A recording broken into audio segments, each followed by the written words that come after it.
યાદ કરો એ જમાનો જ્યારે ભારતે વિદેશી કંપનીઓના નાના રોકાણો પર આશ રાખવી પડતી હતી. પણ આજે જમાનો બદલાયો છે સાહેબ.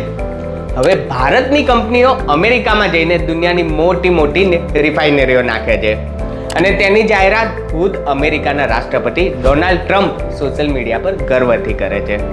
આ છે નવું ભારત અને આ છે ભારતની કંપનીઓની તાકાત. ટ્રમ્પે સ્પષ્ટ શબ્દોમાં લખ્યું છે, thank you to our partners in India and Reliance. વિચાર કરો, અમેરિકાને ઉર્જા ક્ષેત્રે એનર્જી ડોમિનન્સ જોઈએ છે અને તેના માટે તેમને ભારતની રિલાયન્સ કંપનીની જરૂર પડી છે. ટેક્સાસના બ્રાઉન્સવિલેમાં 50 વર્ષમાં પહેલીવાર નવી ઓઇલ રિફાઇનરી ખુલવા જઈ રહી છે અને તેનું કારણ છે ભારતીય કંપનીનું લાખો કરોડ રૂપિયાનું રોકાણ. આ માત્ર એક બિઝનેસ ડીલ નથી, આ ભારતના આર્થિક સામ્રાજ્યનો વિસ્તાર છે.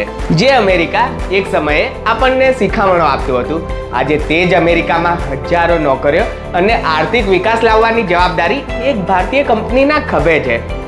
આ ડીલ સાબિત કરે છે કે ભારત હવે માર્કેટ નથી પણ દુનિયાનું પાવર હાઉસ છે. અમેરિકાના અમેરિકા ફર્સ્ટ એજન્ડામાં પણ હવે ભારત અને રિલાયન્સ ફર્સ્ટ છે.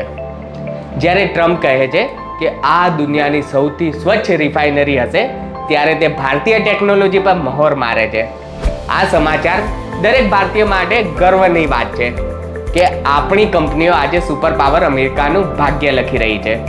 ઓફ ઇન્ડિયાના આ અહેવાલને શેર કરો અને દુનિયાને બતાવો કે હવે ભારતનો સમય શરૂ થઈ ચૂક્યો છે. જય હિન્દ.